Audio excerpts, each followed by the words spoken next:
So we're on in a series, and this series is asking really a question. And that question is, what if I could have perfect faith in God? What if I could have this kind of faith that lasts no matter what happens? What if I could be a person that's absolutely confident that God is with me, that God, no matter what happens, the highs, the lows, that I have this confidence that whatever comes my way, no matter what it is, good or bad, high or low, that whatever comes my way is part of a divine plan, is part of God's plan, and that ultimately, as I engage in life and I have this confidence, this trust in God, I will maybe someday, hopefully sooner rather than later, see how these ups and these downs and all of these things fit into God's plan. See how it all fits together. Imagine if you had extreme confidence and faith in God, what would happen to your stress level? If you had extreme confidence and faith in God, what would happen to the amount of fear that you feel about today or tomorrow or the tomorrows to come? What if you were confident that no matter what, God really had your very best interest in mind? And in His Word, God has given us this amazing opportunity to see His laws, His principles, and everything about how we can honor Him in our lives. He's given us those things. What if you believe those things were found in the Scriptures? What if we live with confidence that God was working in us? That God throughout time was working for us? And that God in His wisdom works through us?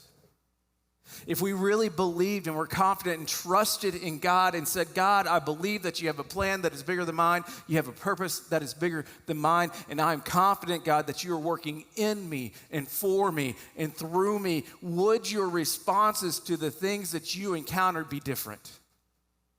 Would that stress at work hit just a little bit different? Would a job loss where you're not sure if where your income's going to come from next, would you feel possibly a little less fear when that sickness comes and it changes the way you thought your future would look? When your problems began, how many of us, when our problems began, we just stop trusting God? But here's what I think about Christianity. I think Christianity is an opportunity, it's an invitation for us to begin trusting God again. It's an invitation that God said, listen, there's this opportunity for you to reestablish a relationship, to enter into a relationship. There's no longer a divide between you and me. God says, through Christ, you can re-enter into a relationship with me. So we began 2 weeks ago. We were talking about 5 things. Now, there's probably way more than 5 things that God uses to help us grow in our faith, but 5 things is about all that we can hold on to for a sermon series. That's a joke. There are 5 things that God uses to grow us in our faith. And these are just from observation. These are from things over the course of life, through talking with people, through reading the Scripture, and all of those things. There are 5 things. The first one that we talked about 2 weeks ago was practical teaching, that we need to be involved in a body. We need to be involved in a church, in a group that has practical teaching, that we go into the Scripture and we read the Scripture and we learn how to apply it practically in our life. That it's no longer just a lofty idea, but instead it's something that grows feet and walks and transforms us in our own lives. Practical teaching that I can apply today doesn't just feel like an empty promise. Last week we talked about private disciplines, and we focused on 2 of our private disciplines. And some of you thought, I wish he would have picked 2 different ones. If you were here last week, or you missed last week, or you stopped listening last week, I want to encourage you to go back and watch it. I want you to go back on Facebook, on YouTube, and I want you to engage and listen to what we talked about last week in talking about bringing these private disciplines, because those private disciplines are necessary to grow our faith. And the bottom line from last week, if you're like, I'm not going to go do that, the bottom line is our faith grows when we give God the first of our time and our money. So we kind of gave it this kind of a sentence: give God your first minutes and your first dollars. Give to God on the front end of your day. Give to God the very first moments of your day. And you're like, listen, I'm not my best in the morning. I get it. But give God the very beginning. Give God the very front end of your day. Give him your time. Because here's the thing, we all know this about time. Sometimes we have good intentions, but poor follow through. So if we give God our first, what's going to happen? We're going to give him the very best of what we can give. And the other part is this: give God the first of our money. Now, you might think, well, that's just what I expect a church to talk about, right?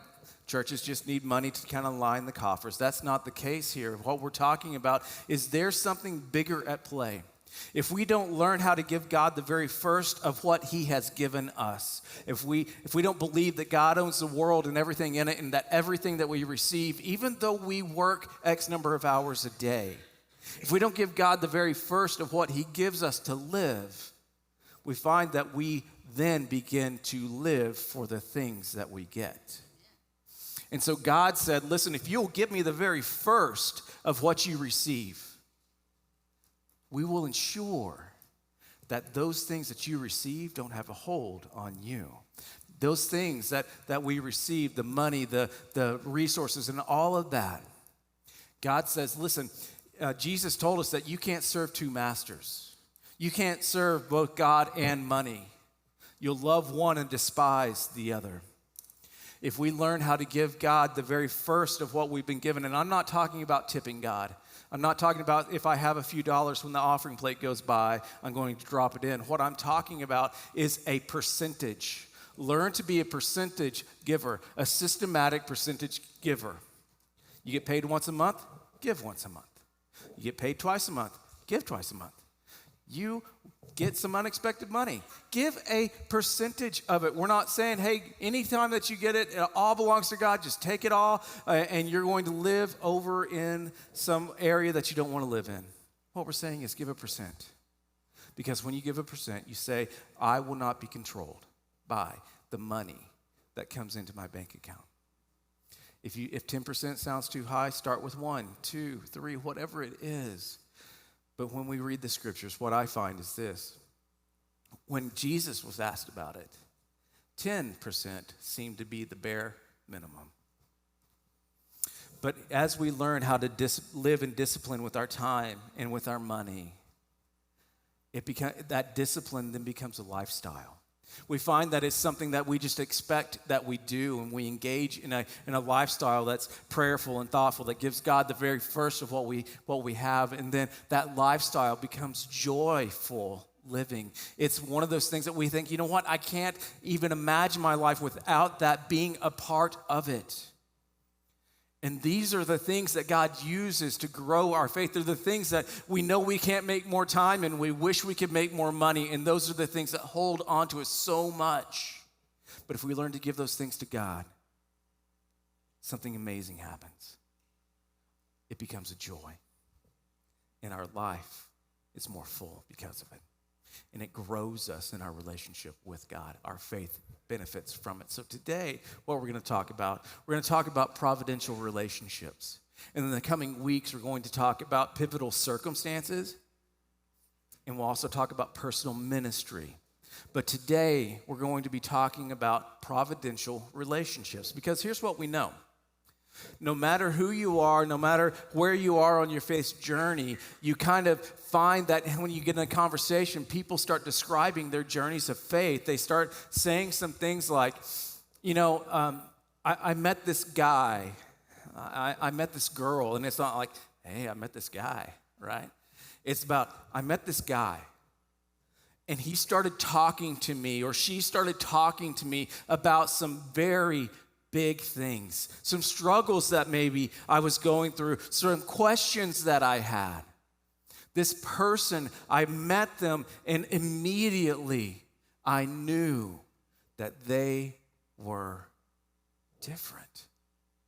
Well, for some, it's I had a professor or a teacher in college, and they were just completely different than my other experiences. And they started having me think about things that really mattered. Or for some, it's like, my mom, she got remarried. And my stepdad, he began taking us to church. And yet for others, it's like I got invited into this group. And this group invited me in. And I grew. And it was, for the first time, I felt like I belonged. Or I joined a team, and it was just a different kind of team. Or I had a roommate in college, and they made me look at things differently. Or my kids came back from camp, and it changed our whole house. Or my next door neighbor, they invited me to a group. They invited me to church. And when you look back on it, you kind of reflect, and you feel like God dropped these people into your life. You feel like he just placed them there, someone might say providentially. It's seemingly accidental, but it smacks of God's activity. These people were just dropped into your life, and it was unplanned. And I think that God uses all kinds of providential relationships to set in motion his plan for our lives and for their lives.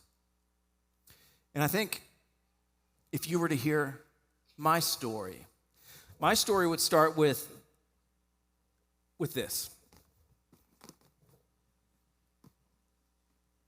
Not actually this one, but because I was a kid.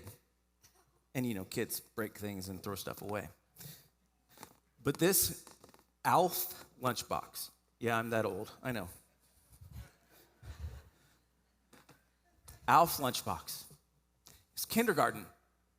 So here's the thing. Now Alf lunchbox, no big deal. 100 kids had them. Well, at least a couple anyway. But this Alf lunchbox in kindergarten, you get your lunch, you get it packed, you take it in and you eat your lunch, and then you put all the trash back in the lunchbox because that's what you do, I guess. But I got home one day with my lunchbox, or what I thought was my lunchbox, only to open it to throw away the trash that's inside, and realized I didn't eat anything that was in that box. And then I kind of looked on the inside, and I was in kindergarten, I didn't know what it said, but my mom knew what it said. And it wasn't my name, I knew that much, and it wasn't our phone number. The name on the inside of that lunchbox, his name was Jeff. And my mom called Jeff's mom, and they talked about that we had different lunchboxes, so we made plans to swap them the next day, right? We weren't in the same class. And the thing about it was that Jeff, in that very moment, we got a connection. And from that connection, it grew. We went through elementary school together, becoming the best of friends, doing all kinds of things together, enjoying opportunities to stay the night at one another's house, and just enjoying what it means to be a kid, right? And we had this great relationship. In that relationship, we went to middle school, and surprisingly, that relationship stuck through middle school. And in middle school, this is really where it gets really interesting for me. Because in middle school, all of a sudden my family just fell apart. My family fell apart, and I didn't know what to do. But Jeff pointed me to Jesus. Now, my family, we went to church-ish, and I knew that because we prayed at Thanksgiving, and we prayed at Christmas, and we prayed at family reunions, and we would go occasionally, right? But Jeff pointed me to Jesus. This was in 6th grade.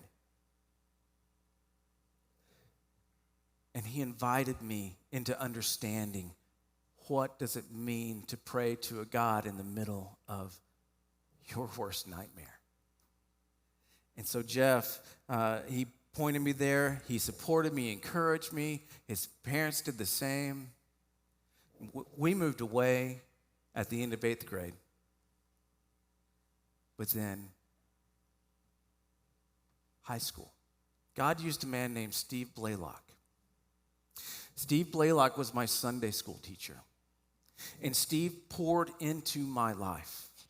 He encouraged us as boys. And how do you encourage boys? Well, you light things on fire and you cook meat. I think that's about the only way, right? Is that right, guys? Yeah? Okay, good. It hadn't changed. You light things on fire, just as long as you don't burn the meat, I think is really how that goes. And so Steve invested and poured into us as young men, and he helped us to answer a few questions about what it meant to honor God with our lives, and as we kind of ignored what he said too, right? But Steve, at the end of our high school career, he gave us a pocket knife to remember our time together. And then later on in life, it was another Steve. His name is Steve Coleman, and Steve Coleman was around. He's one of my great friends, and he was there for my first full-time youth ministry position. He helped me to understand what it looked like to love students and how to encourage them and how to help them grow in their faith and to not take myself so seriously. And then later, he used another Steve Lee. And Steve Lee came into my life at a point where I had been destroyed by ministry. I was hurt. And ministry was unhealthy. And Steve came at the very right time. And he helped me to heal. He helped me to understand that God is greater than the people that make up the church sometimes. And that there is hope even when you don't feel like there is. But what I found out is that God continues to place the right people at the right time. God continues to place the right people at the right time. But I want us to understand this part of it too. If that positive side is true, then the opposite can be too. Because you may be in a spot where your life changed in college, but it wasn't for the good. You moved to college, you moved away from your family first time without that support, and you made a new friend. And those new friends, they helped you to walk away from your faith. For some, it's that big move. You go from being surrounded with people you know to a place that's foreign to you, and the first people that become your friends are the first people that start dragging you away and making you question the things that you knew. Or that new job helped you to adopt just a brand new lifestyle. And that lifestyle, it wasn't good. Because I know that faith can be destroyed as well as strengthened through the relationships that we have. I know this because I've experienced it. The defining moments of our lives often revolve around these relationships, good and bad. There are people that you feel God placed in your life. There are also people that if you were honest, and I really want you to be honest, especially with your children, that there are people that you wish you had never met.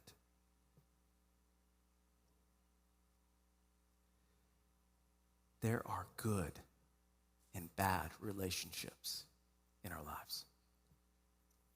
One thing that I know for certain is that God uses people to impact our lives. And what I really want us to kind of wrestle with right now is how do we leverage that? How do we leverage this understanding, this knowledge, knowing that the people that are around us, the relationships that we build, that they can be good or bad? So how do we leverage the good and minimize the bad? Because I think we should leverage these things, not use people, but I'm talking about leveraging the relationships that you have. We need to learn to leverage healthy relationships.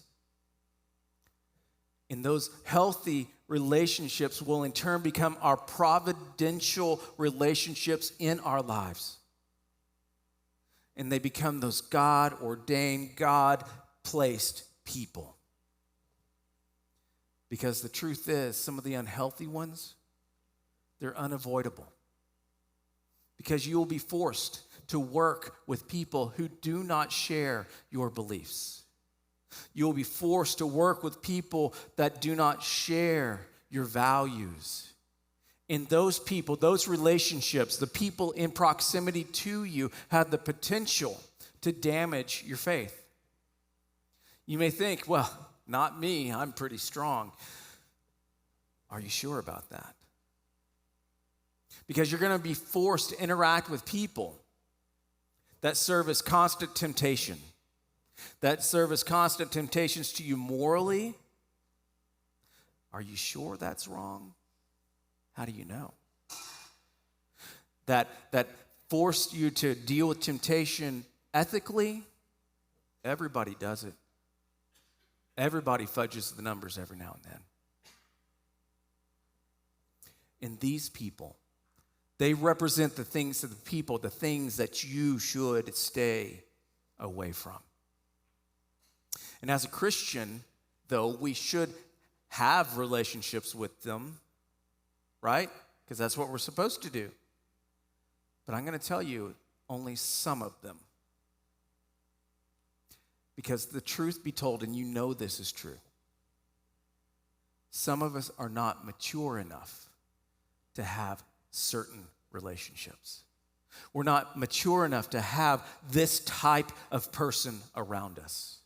We're not mature enough to be able to withstand the temptation that is going on in that area. We're not mature enough to influence them over them influencing us. Because they bring out the worst parts. The parts that we thought that we had moved on past. In other words, in our relationships, we need to be intentional. Because the gravitational pull of culture, the gravitational pull of everything that happens in our lives is most often down. It's not up. The pull of people and temptation and culture is always often pulling us down. Because here's the truth. I'm never really tempted to be good, honest, and kind. It's not a temptation for me. I don't find myself resisting forces of good. I don't find myself going, gosh, I just can't help doing good because, I'm just around these people. I don't find myself resisting the forces of good. A couple of the wisest people that I can think of, they put it this way. First one is going to come out of Proverbs chapter 13, verse 20. It says this: whoever walks with the wise becomes wise. You guys did better than the first group. Let's try it again, though. Whoever walks with the wise becomes wonderful. But the companion of fools will suffer. Okay. You guys are doing good. So this next one, though, it's an imperative with a promise and a warning. And it says this: do not be deceived. Bad company ruins good morals. And here we are, we're like, okay, if I walk with the wise, I become wise. If I walk with fools, I get hurt. Bad company ruins good morals. Granddad said if you lay with the dogs, you're bound to get fleas.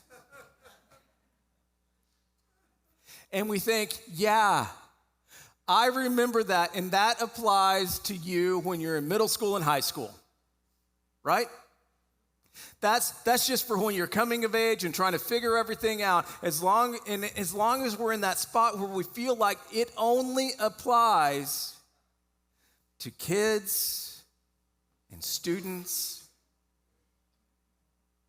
we live deceived. Because I know for certain that bad company has ruined marriages. I know that bad company has put many who struggle with alcoholism, it has pulled them back into a destructive cycle. I know that bad company has invited people into an environment that then became a habit. Bad company has planted a thought in someone's mind that grew into a behavior. So in light of that, knowing that the people around us are so influential, we have got to be intentional. We've got to be intentional about pursuing the relationships that God has providentially brought our way. Those people that when you meet them, you go, you know what? I like them because they're going in a direction that I want to go. And if I were at the end of my life to look out and see that I become even a little bit like this person, I would be satisfied because I know that they are living a life that God blesses. When we think about the people that God puts in our lives, providentially, they're brought in there to strengthen and to preserve our faith. Well, how do we do that? How do we find these providential people? Because I think that's really the struggle, right? How do I know if somebody is good and somebody's going to lead me towards good things? And how do I know if somebody's bad? I hate using good or bad, but I mean, what else do you do, right? What do I do? How do I engage in that? And how do I kind of set my life up to have intentional relationships? Because I know there are some that I can't choose, but I want to think about the ones that I can. So I want to give you some pointers on how to find good relationships that can influence you for the good. First one is this: join a small group. Participate in Bible study. Go back 2 weeks in the messages and understand that if we are in a place that we are learning from God's word and we are learning to apply it and grow in it, that we're in a good place, that we will encourage and spur one another along to become the people that God says, these are my people that do as I say because they hear my words and they put them in practice.